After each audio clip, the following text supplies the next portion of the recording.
Thank you. I'm going to say good afternoon, but in fact, there's nothing good about the reason that we are gathered here to just express our heartfelt condolences to the O'Shea's family. 28-year-old young man. He could be my son. And oftentimes when you have incidents like this, you reflect outside of your professional status and move to your personal status. Parents lost a child to something clearly that was a hate crime. And I wanted to thank the New York City Police Department. Chief Coney, who's here, will give an overview of the apprehension of the perpetrator involved.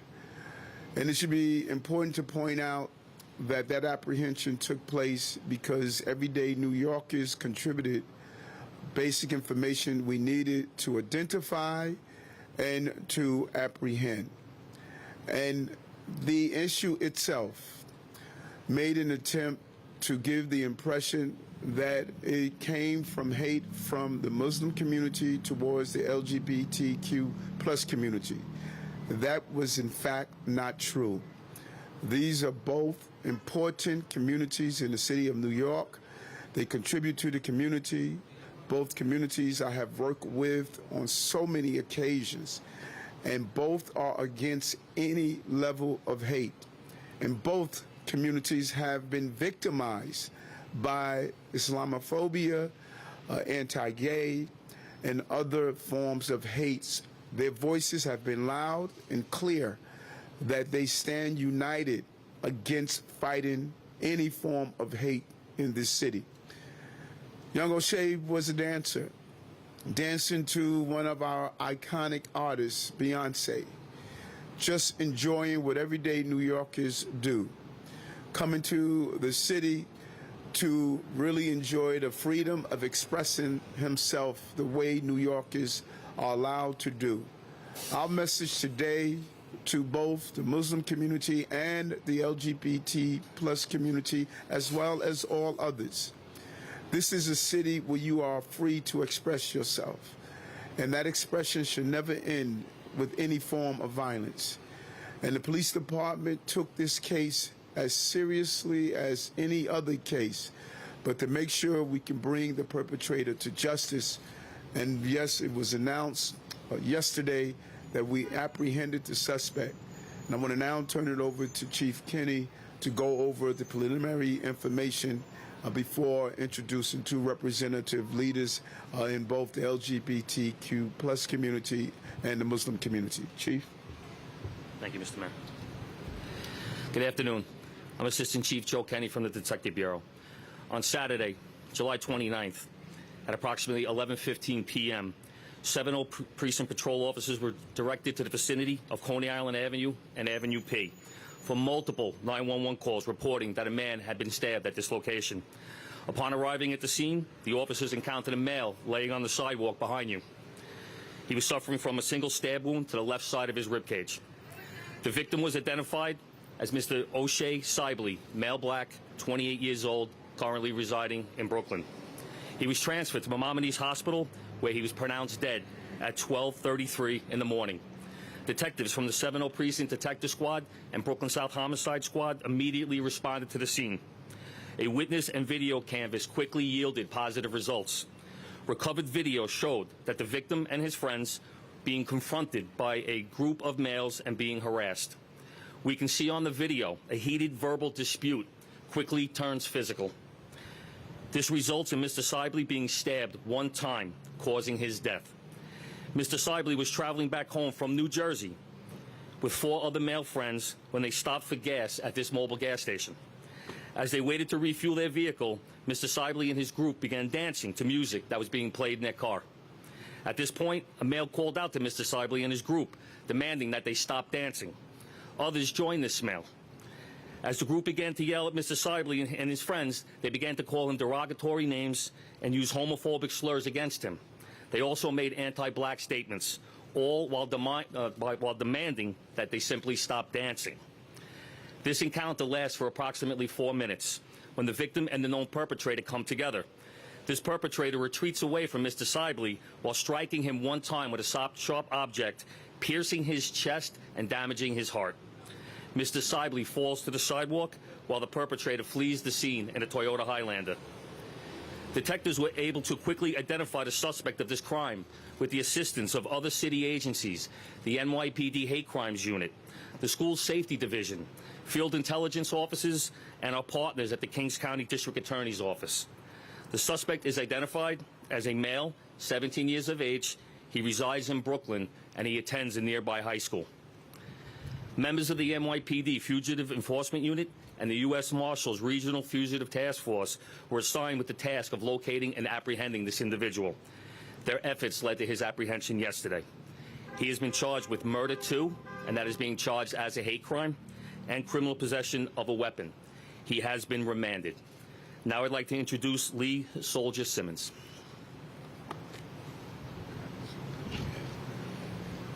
Hello, everyone. I'm Lee Soldier Simmons. I'm the Executive Director of the NYC Center for Black Pride.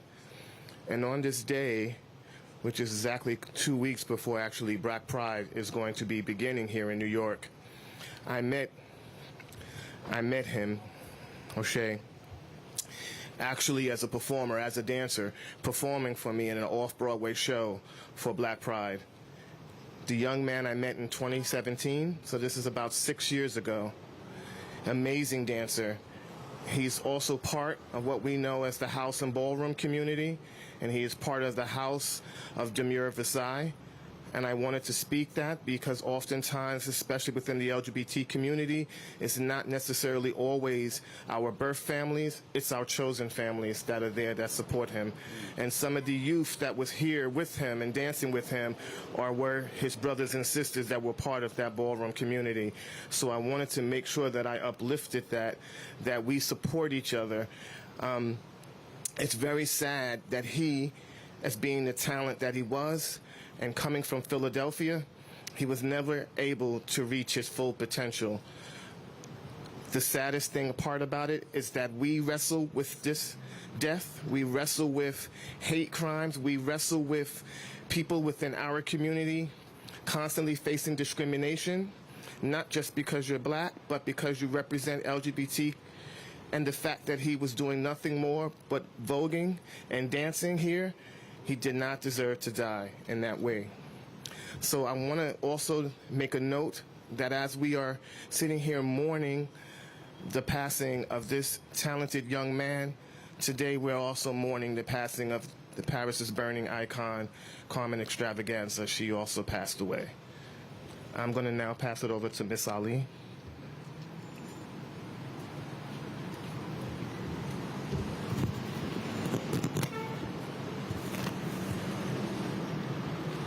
Assalamu alaikum. Peace and blessings on you all. My name is Sonia Ali. I'm the Executive Director of Muslim Community Center. Today, we stand at the very spot where a life was tragically and unjustly taken just a week ago. The weight of this loss is felt deeply, not just by the family and friends of O'Shea, but by all of us who value life, peace, and justice. At the gates of Harvard Law School, there's a verse from the Quran inscribed that reads, "O you who believe, stand out firmly for justice as witnesses to God, even as against yourselves or your parents or your kin, whether it be against rich or poor. For God can best protect both." This verse serves as a testament to the universal value of justice, a principle that is deeply embedded in the teachings of Islam. As Muslims, we believe that justice is one of the most valuable traits one can possess. The sanctity of life is paramount, and the Quran states in chapter 5, verse 32, "Whoever kills a soul unjustly, it is as though he had killed all mankind. And whoever saves a life, it is as though he had saved all mankind." The tragic death of O'Shea is a stark reminder of the former. As Muslims, we are commanded to stand up for justice, even if it means standing against our own selves. We unequivocally condemn the unjust murder of O'Shea. Such acts are amongst the greatest forms of injustice one can commit. As we stand united against violence, we also stand together in the pursuit of peace and harmony. As we reflect on our shared commitment to justice, a verse from the Quran resonates deeply. Indeed, God commands justice, good conduct, and providing for relatives, and He forbids wickedness, wrongdoing, and oppression. He admonishes you, so perhaps you will be mindful. This verse serves as a universal call to action, emphasizing the importance of justice, goodness, and kinship. May we all be inspired by these words and work collectively towards a world filled with justice, peace, and understanding. Thank you. So much. You want to? I guess for the detective, is there any evidence that you uncovered that you can share that led you to believe that this was a hate crime? Just based on the statements of the group in general, we have a lot of anti-gay statements and a lot of derogatory statements being made anti-black from the group and from the defendant himself. Johnny with Channel 7. Is anyone else going to be charged? Is anyone else going to be included in this case? Because obviously there was a group of people that were there that night. Can you speak out regarding that? Sure. As of right now, the defendant's going to be charged solely. If, based on our investigation, the group dissipates. We had a lot of members from the community out here acting as peacemakers. The group did start to disappear. The defendant stayed, unfortunately, and stabbed the victim. Then any word on like how did he surrender, turn himself in, or how kind of everything was brought together? So the Regional Fugitive Task Force was aggressively hunting and investigating this case. Numerous contact with family members, numerous contacts with people that were familiar with him, and we arranged his surrender through his attorney.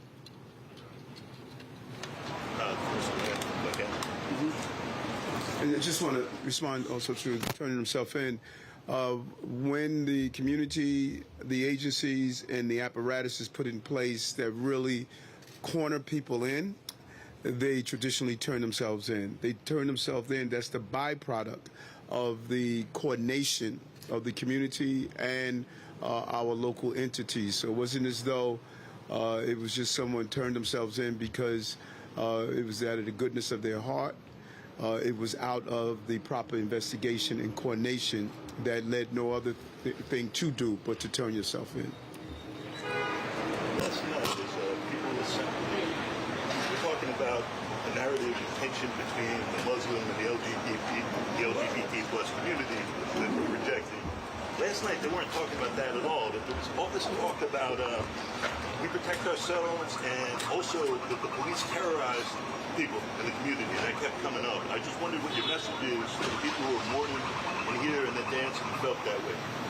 I'm not sure who said that the police terrorized them. Last night, when many people assembled here, a lot of dancers, a lot of people from the LGBT community, and they were gathered.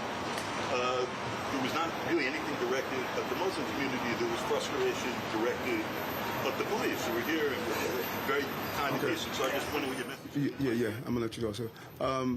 When people are in pain, they express their pain.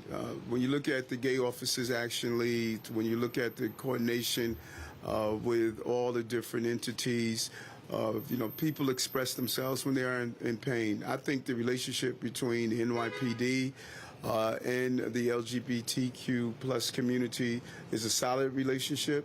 I think that you look at the coordination during Pride Week, during Black Pride Week, during many of the events that take place, the thoroughness of our investigations. And so I respect when people feel a level of pain. And we don't want to, if we find any cases of someone that's being harassed, we investigate it accordingly, and we're going to continue to do so. Last night was the community's response to O'Shea being killed here. And the community wanted to come back here to the space to let them know that we're not going to tolerate that anymore. It's unacceptable, right? So You had many people here. You had people from within the ballroom community. They wanted to dance and show solidarity to we're here too, we're dancing. It was to make a formal statement that the community is united, that we are against the particular racism and discrimination that we face all the time, and we wanted to come together to address that. Should members of the LGBT community be afraid to do what O'Shea did? I don't think that any human being should be afraid to live their life and express themselves. However, it is the reality that we do face, right? We face it every day. We face discrimination. We face laws that are being passed right now. There are how many laws that are right now that are pending that are anti-LGBTQ across this country. So young people are definitely going to stand up. It is their job to stand up and say, we're here, we exist, this is about their human right, this is about their civil right, and so they came here to say, we're here, you're not going to get rid of us, we're not going to be afraid, we're not going to hide in the shadows. You know. Thanks.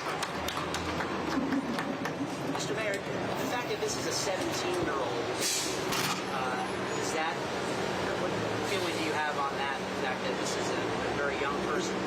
And that's a great question because what you're seeing that is happening to our youth in this country in general, but specifically here in New York City, is something that we should all be alarmed about. We saw it yesterday down at Union Square.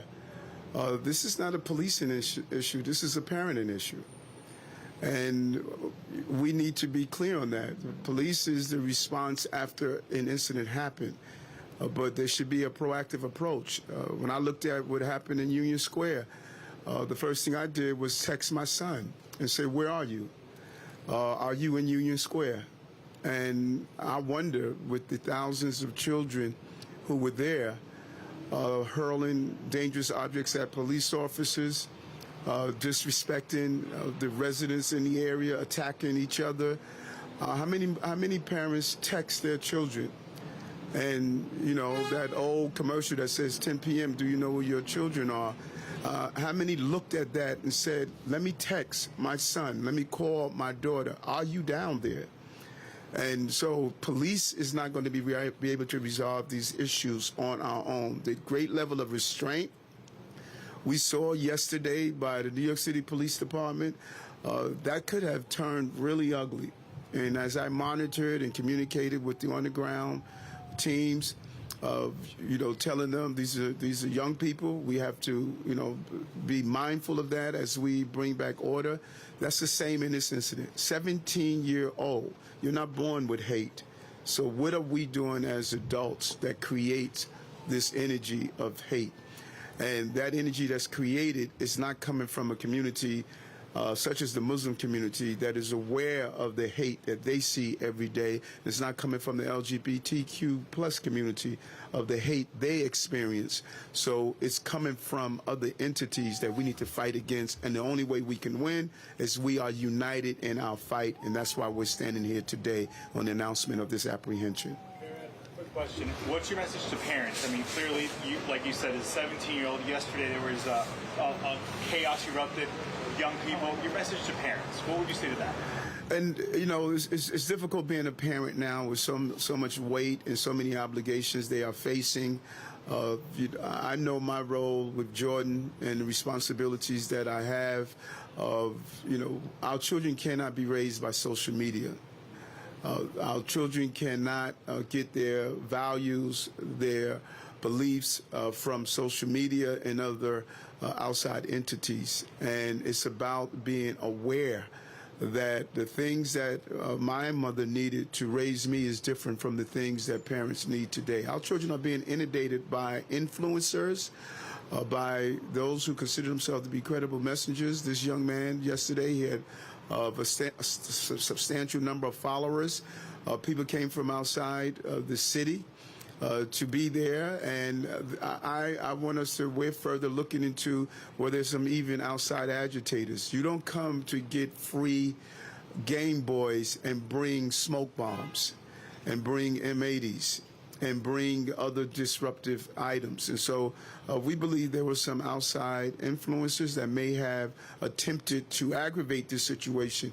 And I cannot say enough for the police department yesterday. I don't think people realize the level of discipline that was showed to take a very dangerous, volatile situation and to be able to bring it to a level of resolve without any loss of life, any substantial damage to property, and without young people harming themselves. And, you know, that's the type of discipline it takes and the type of dedication that it took to bring this person to justice. We're going to create an environment where the city is safe, and one should be allowed to dance, to express themselves, to dress the way they want.